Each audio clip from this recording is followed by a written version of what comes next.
You are not stuck.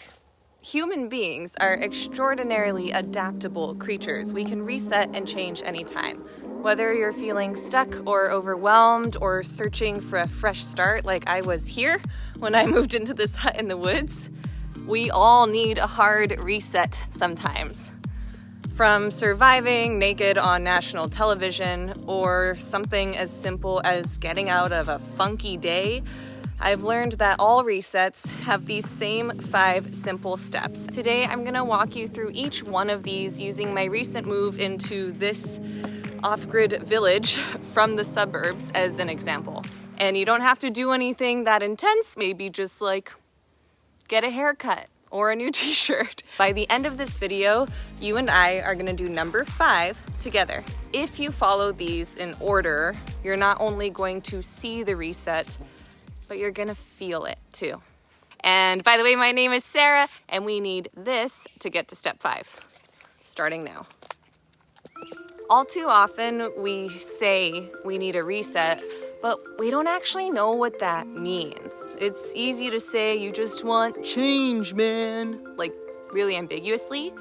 And it's much harder to be clear and intentional, to actually choose a reset, to actually take that control. So step 1 is getting specific about what this actually looks like. What does it feel like? Get clear and use inspiration from your past or things you're daydreaming of, or maybe things like this channel to help you envision it.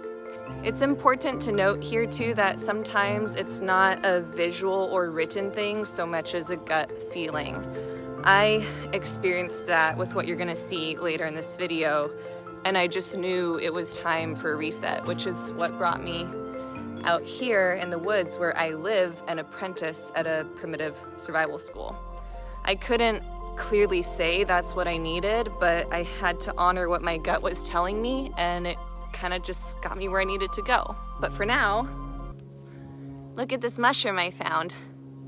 It's kind of ugly. And also for now, you're gonna make it more real through journaling or talking this through with a friend. There's something called the generation effect I'll tell you about in a second, but it's gonna help you so much unless you get caught in the trap of making this reset right or acceptable or perfect.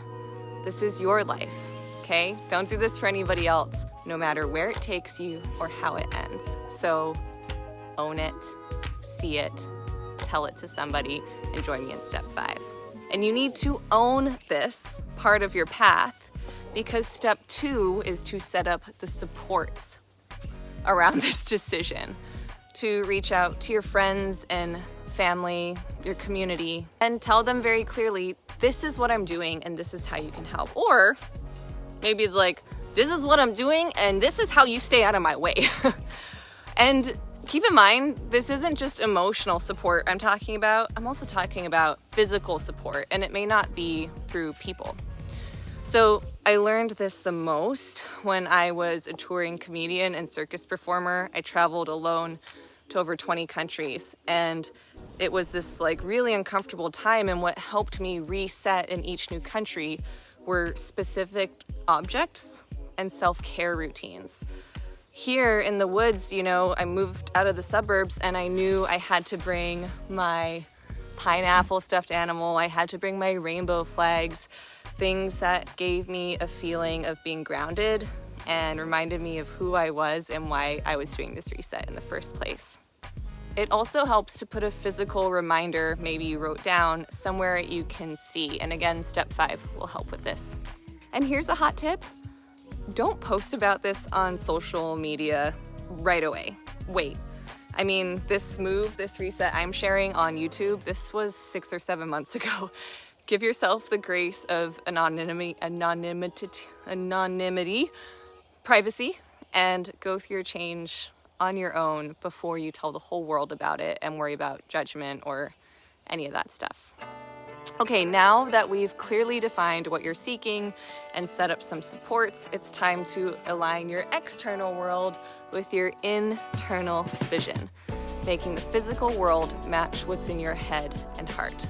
This is why practices like the life-changing magic of tidying up or minimalism resonate with people. They offer a sense of control.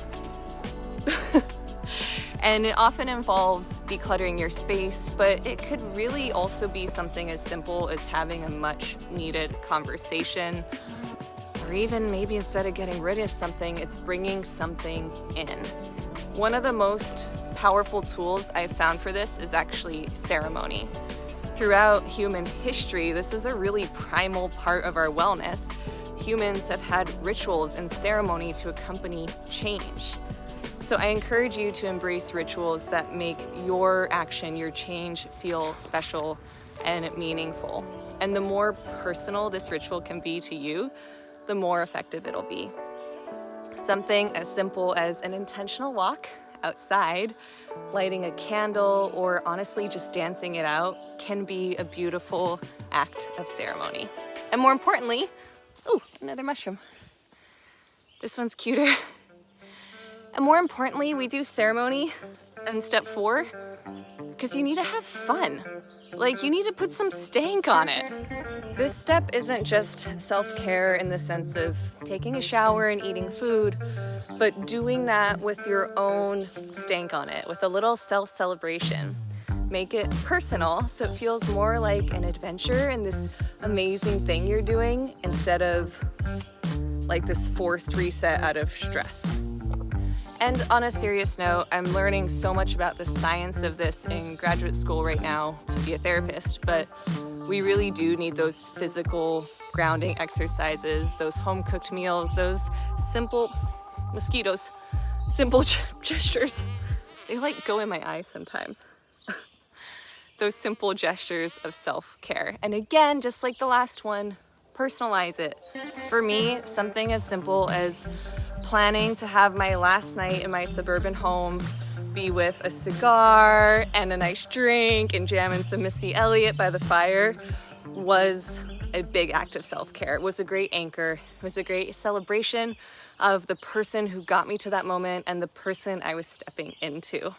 It's not just about self-care, it's about gratitude, being proud of yourself, and giving yourself a loving break from the logistics and stress of a big reset. And especially because this is going to help you at step 5, which we're just about to do together. Even a fun romantic reset like moving to an off-grid cabin at a primitive survival school in Maine, it's hard. In case you missed the footage, I had to eat a lot of chocolate to get through this. And if you're struggling, it's probably because doubts are creeping in, obstacles are coming in, and that's why we're going to do step 5 together right now, which is about accepting and honoring what shows up, particularly through one simple action and something known as the generation effect. The generation effect says that when you write something down, it increases your likelihood of accomplishing it by 33%. But what they don't mention is that when you do it here, well, okay, hold on, not here, but here, on your computer, right now, in the comments section. Because when you do, you're gonna be supported by me and everybody else who relates. And don't worry about anybody picking on you, because if they do, I will throw a pineapple at their head, okay? So accept it, honor it, especially by writing it down below. To help you feel less vulnerable about this and remind you that we can't always control our resets, here's mine. When I found out how bad my back injury had gotten and that my dad's health was declining, I knew I needed a reset. Woohoo, we did it, Dad! Yay! And it was more of a gut feeling than a clear picture. I knew I needed to be more grounded in my own body, in nature, and my spiritual practice. So my reset ended up being deciding to move back home to Hawaii with a quick stop here to live in a hut in the woods for a few months, which is what this entire series is about, so subscribe if you're not already. And also it was about starting grad school to become a therapist so I can better serve people like you on the other side of the screen, looking for joy and resilience and adventure and a life well lived. So if you're still watching this, I mean it. Please tell me what you're working on. I'm really glad you're here, and I will reply to you in a comment below. Okay, rooting for you. Thanks, bye! I always film outdoors. with no shoes on. These are choices I make. Hold on, I really need more of this. Ridiculous. There's never enough. Never enough bug spray. Never enough. I have no idea how I survived in a jungle. Seriously, so buggy.